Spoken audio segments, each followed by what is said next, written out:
viewers, I welcome you all, and today topic of discussion is tonsillitis. Inflammation or infection of the tonsils is medically termed as tonsillitis. Tonsils are protective glands that are situated on both sides in the throat. Tonsils constitute an important part of the body's immune system and are vital defense organs. They protect the body from bacteria and viruses by fighting this as soon as they enter the body via the oral or through nasal cavity. What is the reason for tonsillitis? Causes.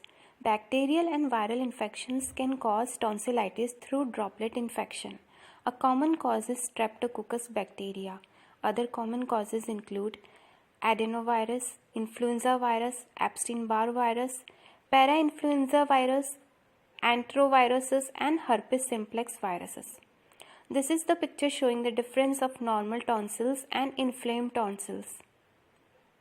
Symptoms.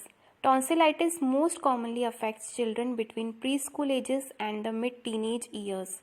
Common signs and symptoms of tonsillitis include red swollen tonsils, white or yellow coating or patches on the tonsils, sore throat, difficulty in swallowing, fever, enlarged tender glands in the neck, bad breath, neck stiffness, stomach ache, and white patches or nodules are easily visible.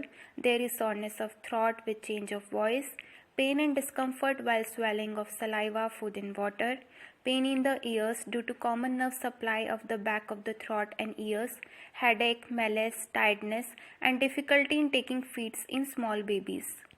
Difference between bacterial and viral tonsillitis. In case of bacterial tonsillitis, tongue is grey furry and whitish spots are visible. In case of viral tonsillitis, throat is marked red. Pathology.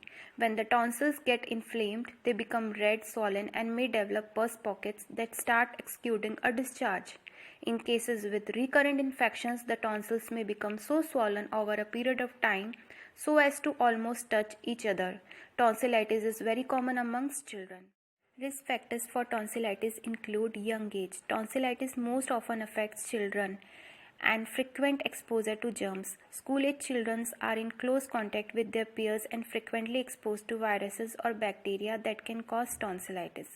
Complications. Inflammation or swelling of tonsils from frequent ongoing tonsillitis can cause complications such as disrupted breathing during sleep, that is obstructive sleep apnea, infection that spreads into the surrounding tissue, that is tonsillar cellulitis, and the peritonsillar abscess, that is collection of pus behind the tonsils.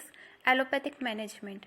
Painkillers and antipyretics such as brufen are given for relieving the symptoms. Antibiotics are prescribed once bacterial infection is confirmed, and patient is recommended to maintain proper hygiene and to do warm water gargles. For those children who do not respond to antibiotics, tonsillectomy is the procedure. In case of quinsy, drainage of the abscess is done and antibiotics are given. Sometimes removing the tonsils is needed to treat quinsy.